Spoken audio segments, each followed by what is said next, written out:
Capítulo 3.8. Gráficas de inyección.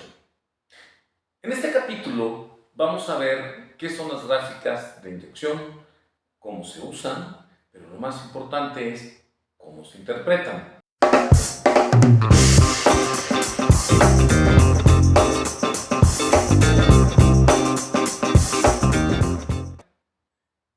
Las gráficas de inyección es como cuando vemos el ultrasonido de un bebé. Si de alguna manera alguien no te explica qué es lo que está pasando en el ultrasonido, la verdad que lo ves y entiendes poco o nada. Para que podamos empezar a tomarle el valor de las gráficas, tenemos que tener muy en cuenta que los moldes, igual que las carreteras, son irregulares. No hay moldes y no hay carreteras perfectamente derechito y todo bonito. Entonces, esto significa que lo que más provecho le vamos a poder sacar a las gráficas de inyección es entender la geometría del molde, y es como si fuéramos en carretera, entender cómo es la carretera, dónde tengo que frenar, dónde tengo que acelerar, y entonces poder tener un buen camino. Cuando por fin entiendes qué es lo que está pasando, la gráfica de inyección se convierte en una de las herramientas más importantes que puede tener un técnico de proceso. Sin esta herramienta, la realidad es que nosotros estaríamos haciendo el proceso virtualmente a ciegas. Es como manejar viendo hacia atrás con el retrovisor o de plano con los ojos vendados. No hay manera de tener tanta comunicación con la máquina y el molde como lo es la gráfica de inyección. No hay ningún sistema o método que se iguale a esta gráfica. Tratar de hacer entonces los procesos al ahí se va, como muchas veces nos pasa con los ingenieros y los técnicos de proceso, es como cuando hay una piñata y sales a darle de palos. Le podrás dar algunas veces, podrá ser divertido en otras, pero lo que es obligatorio es que es un ingeniero de proceso, el cual debe de entender, conocer perfectamente bien qué es lo que está pasando en el piso y qué está pasando con su máquina. La única comunicación directa que te dice cómo es el molde, qué geometría tiene, por dónde nos vamos a ir, dónde le duele, es la gráfica.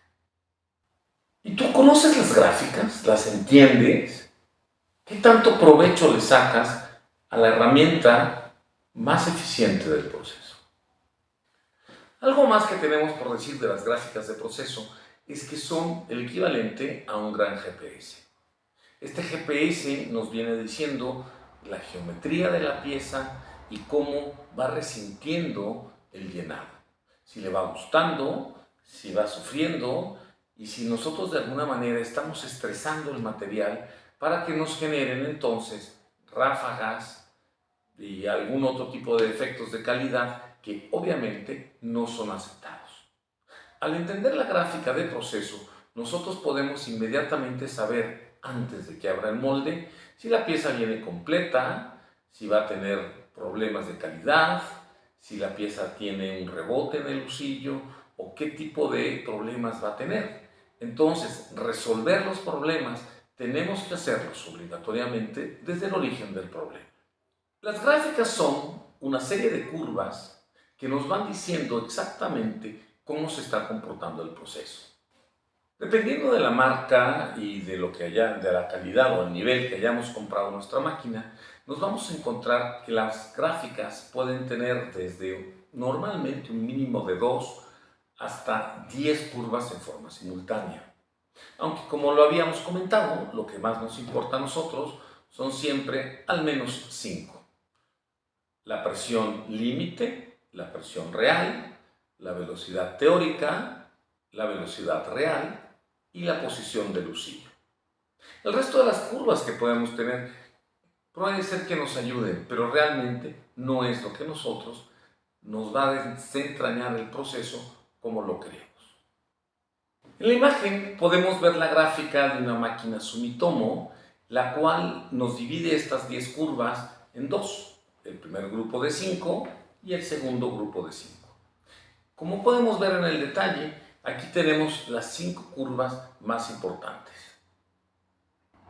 En la nueva imagen que estamos viendo, podemos notar entonces que ahora tenemos la velocidad real y la velocidad teórica. La importancia de tener estas dos es poder comparar si la máquina está obedeciendo o está teniendo algún problema. Como podemos ver, en este caso, la velocidad real y la velocidad teórica son casi perfectas, lo que nos viene diciendo que la máquina se encuentra en perfecto estado. La realidad es que no necesitamos invitar a un técnico a revisar la máquina mientras la máquina esté haciendo o repitiendo la curva que estamos analizando. En la siguiente curva podemos ver lo que son las presiones. Entonces nos vamos a encontrar que tenemos la presión real o lo que la máquina verdaderamente está utilizando para meter el material. Y tenemos el límite que nosotros escogimos para proteger el molde. Si el límite se ve muy separado de la presión real que estamos usando, entonces tenemos clarísimo que nunca vamos a proteger el molde. Esto significa que si por algún motivo se llegara a tapar un puerto o pasara cualquier cosa de imprevisto, la presión va a subir hasta ese nivel y seguramente puede llegar a dañar el molde, o si nos va muy bien podremos tener una rebaba no deseada, y en algunos casos los más graves es una cavidad dañada, corazones rotos o un molde absolutamente empacado.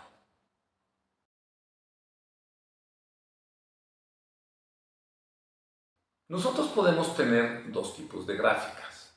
Gráficas en función del tiempo, que son las que corren de izquierda a derecha cuando estamos en el lado operador de la máquina. O por el otro lado, nosotros podemos tener que la gráfica se mueva de derecha hacia la izquierda, que sería entonces por posición de husillo. Como sabemos, cuando estamos en el lado operador, el husillo se mueve en ese sentido. Por lo tanto, la máquina y la gráfica están sincronizadas en sus movimientos. En este caso, Engel nos ofrece que nosotros podemos analizar la gráfica en función del tiempo o en función de la posición. Todo depende de lo que estemos buscando nosotros revisar respecto al comportamiento de la máquina. En lo particular, para mí se me hace muy importante poder ver ambas y con cierta preferencia a la gráfica en función de la posición. Cuando nosotros estamos analizando una gráfica en función de la posición, esto nos permite automáticamente que podamos revisar completo el proceso. Me refiero a completo que podemos ver desde que se empieza a mover el husillo para llenar el molde hasta que nosotros podamos terminar de ver el sostenimiento, y si queremos podemos ver inclusive cómo va cargando la máquina. Pero lo importante es que tengamos inyección y sostenimiento completo, lo que nos va a decir el llenado total del molde. Y esto solo lo podríamos tener claramente cuando estamos inyectando en función de la posición del husillo. Si nosotros escogemos ver la gráfica de tiempo y queremos ver el disparo completo, tendríamos que poner unos tiempos demasiado largos. Sobre todo cuando nosotros hemos escogido que el tiempo de sostenimiento sea muy largo, entonces nos vamos a empezar a encontrar que la gráfica se ve totalmente embarrada o muy compactada, y estudiar o reconocer qué es lo que está pasando se vuelve muy difícil. Sobre todo cuando vemos la línea o curva de la posición del husillo, que está tan alargada que si sube o baja es casi imposible poder detectarlo. Entonces, esta situación es significativamente mejor en las gráficas en función de la posición, porque en un cuadrito muy chiquito podemos ver absolutamente todo el sostenimiento y absolutamente toda la inyección o llenado de molde. En este zoom que estamos haciendo para lo que son las dos gráficas en las velocidades altas, podemos ver que el mismo recorrido, que en este caso son 11 milímetros, en la curva de posición, como vamos rápido, es un tiempo corto, una distancia larga. En la curva en función del tiempo, tenemos poquito tiempo para esta misma distancia que la consideramos larga.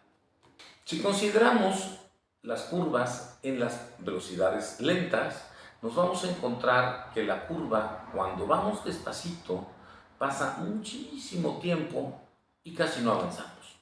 Entonces esto es como cuando estamos en un semáforo y han pasado probablemente 2 minutos y seguimos en la misma posición. Entonces se ve que pasa el tiempo y no hay movimiento. En las curvas de posición no tenemos ningún problema, porque esto es muy sencillo. Simplemente la curva se queda detenida. Y entonces, cuando estamos terminando de llenar el molde, que siempre son velocidades bajas, nos vamos a encontrar que en velocidades bajas, el llenado del molde, vamos a ver cómo rápidamente sube la curva y nos indica un molde lleno. Y cuando lo estamos viendo en función del tiempo, parece que pasara mucho tiempo y que no estuviéramos llenando el molde. Sin embargo, sí lo hicimos. Algunas otras máquinas, en lo particular como Nisei, nos ofrecen una gran situación, que nosotros podemos ver las dos curvas de manera simultánea.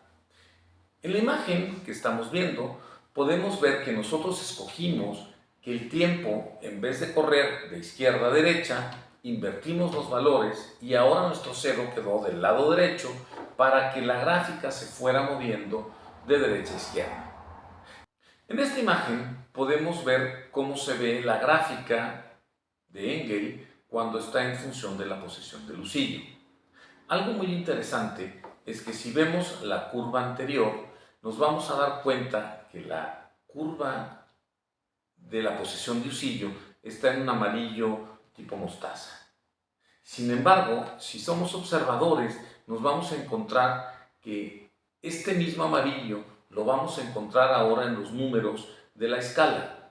Entonces, la escala, como es la posición de Lucillo, equivalente a la curva anterior, va a estar del mismo color para que nosotros podamos identificar qué es lo que está pasando y cómo se comporta la presión y la velocidad exactamente en una posición. Que esto va a ser fundamental cuando nosotros queremos poner perfiles para identificar dónde debe de estar el brinco de un perfil al otro. Cuando estamos trabajando con la gráfica en función de la posición, nos vamos a dar cuenta que solo podemos tener 4 curvas y desaparece la curva de posición porque esta curva ahora se convierte en la escala. En las curvas de posición, obviamente, cuando el lucillo avanza y llega a 0, tenemos el 0 cuando la lucillo toca la brida. Y entonces siempre empezaremos a contar 0 cuando toca la brida y empezar a aumentar hasta llegar a la posición de carga que nosotros hayamos seleccionado.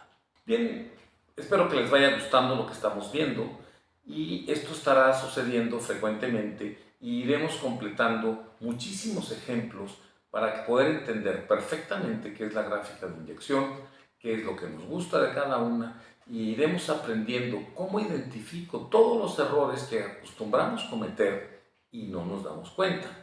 Yo creo que uno de los principales errores, que es lo que más nos dicen este tipo de gráficas, es cuando nos empieza a rebotar el lucillo y por lo tanto la pieza no tiene la compactación que nosotros necesitamos. Te invito a seguirnos y toca la campana para que sepas cuándo sale la parte 2 de este video. Seguramente tendremos al menos 8 o 10 partes para revisar una serie de ejemplos muy completos con un análisis detallado de qué está sucediendo en la gráfica y toda la información que podemos leer a partir de ellas.